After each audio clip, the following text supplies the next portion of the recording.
wabarakatuh. Kembali lagi dengan saya Jaranata Peti dari kelas 10 TJKT 2 asal sekolah SMKN 2 Balai Endah.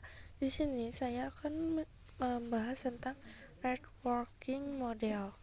Apa sih network model? Network model adalah konsep dalam arsitektur jaringan, fungsinya sebagai standar dalam proses komunikasi data perangkat dalam jaringan. Selain menjadi standar networking, model ini juga memberikan panduan tentang bagaimana data dikirim, diterima, dan diproses dalam jaringan. Sebelum network model, setiap vendor memiliki network modelnya masing-masing. Komunikasi antar vendor itu sulit dilakukan, jadi usaha untuk membangun suatu jaringan komputer yang sangat besar itu sulit. Dibuatlah standar atau spesifikasi minimum oleh ISO International Organization for Standardization tahun 1984, yaitu dengan nama OSI, Open System Interconnection, atau bisa disebut juga OSI 7 Layer Model. Nah, dikarenakan ada 7 layer, lihat gambar yang kaos networking yang warna merah atau kekacauan jaringan. Nah, ini tuh sebelum menggunakan OSI layer, dan yang kanan model networking ini setelah menggunakan OSI layer lebih rapi dan terurut daripada kaos networking. Networking model ini dibagi menjadi dua, yaitu OSI model dan TCP/IP. Yang paling sering digunakan itu TCP/IP, sedangkan OSI model ini sudah jarang digunakan. Sekarang hanya digunakan untuk edukasi saja. Setelah itu kita akan membahas model dan TCP/IP. OSI atau Open System Interconnection dikembangkan oleh International Organization for Standardization ISO sebagai kerangka kerja untuk menghubungkan sistem yang berbeda dalam jaringan.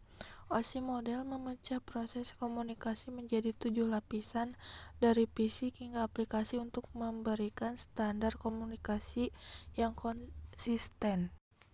TCP/IP atau Transmission Control Protocol, Internet Protocol, dasar dari jaringan internet dan didesain lebih sederhana dibanding OSI model dengan hanya 4 lapisan. Model ini dibuat oleh US Department of Defense atau DoD. Model ini menggabungkan fungsi beberapa lapisan OSI ke dalam satu lapisan yang lebih luas. Cara kerja jaringan TCP/IP memecah data menjadi paket kecil. Data dipecah jadi paket kecil sebelum ditransmisikan ke media lain. Paket dikirimkan melalui router. Router yang mengirimkan sekaligus menentukan rute pengiriman paket data. Paket berhasil dikirimkan ke tujuan. Jika sampai di alamat tujuan, layer TCP/IP akan menjalankan tugasnya masing-masing, mulai dari penerjemah sinyal menjadi data, disusun menjadi sebuah file utuh. Di sini ada struktur jaringan TCP/IP, yaitu Application Transport Network, Data Link, dan Physical. Ada yang data link sama physicalnya, jadi linknya saja. Nah, di sebelah kiri ada OSI model. Ini kan ada 7. Nah, TCP/IP ini merangkum beberapa lapisan OSI menjadi satu lapisan, seperti application, presentation, dan session itu menjadi aplikasi saja. Di sini ada struktur TCP/IP model. Application layer atau lapisan aplikasi fungsinya sebagai antarmuka antara aplikasi yang digunakan pengguna dengan jaringan komputer yang mendasarinya. Protokolnya HTTP, FTP, SMTP, dan lain-lain. Yang kedua ada transport layer atau lapisan transport, mengatur pengiriman data dan memastikan keandalan komunikasi antar aplikasi pada host yang berbeda, protokolnya TCP dan UDP. Contoh aplikasi layer: jika kalian ingin membuka website di browser, aplikasi layarlah yang pertama kali bekerja. Fungsi pertama aplikasi layer adalah interface atau antarmuka pengguna jaringan yang menyediakan cara bagi program aplikasi untuk mengakses layanan jaringan. Representasi datanya memastikan data yang dikirim oleh satu komputer dapat dibaca oleh komputer yang lainnya. Nah, di sini ada application layer attack.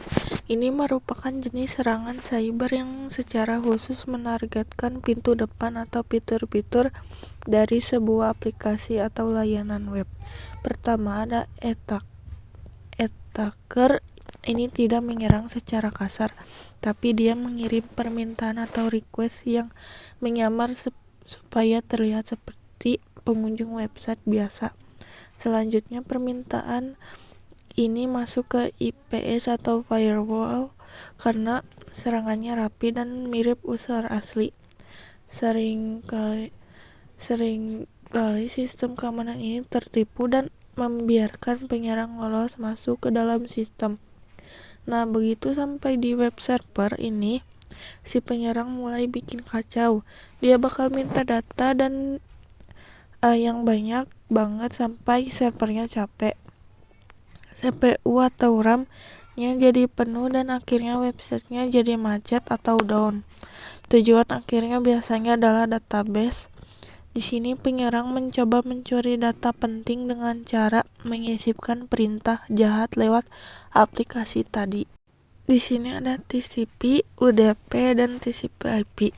TCP/IP menggunakan koneksi data dikirim secara berurutan, mencegah data yang macet dan mempermudah dalam menemukan dan memperbaiki kesalahan.